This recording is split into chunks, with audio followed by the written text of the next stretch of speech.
खबर शामिल करते हैं चिश्तियां से। हमारे इंचार्ज नुमाइंदगान निसार अहमद भट्टी के मुताबिक चिश्तियां थाना बख्शन खान की बड़ी कार्रवाई, 8 रुकनी गैंग गिरफ्तार, असलहा व नकदी बरामद। गैंग कई संगीन वारदातों में मुलविस था। डिस्ट्रिक्ट पुलिस ऑफिसर बहावल नगर मोहम्मद जफर बुजदार की हिदायत पर थाना बख्शन खान पुलिस की बड़ी कार्रवाई, 8 रुकनी गैंग को गिरफ्तार किया। गैंग संगीन वारदातों में मुलविस था।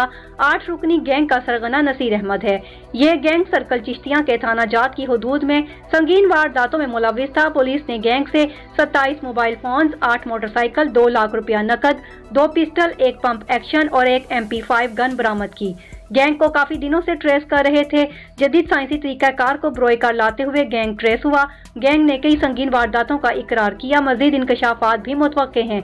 जराइम पेशा अफराद के खिलाफ इसी तरह क्रैकडाउन जारी रहेगा। अवाम के जानो माल के तहफ्फुज़ को यकीनी बनाएंगे।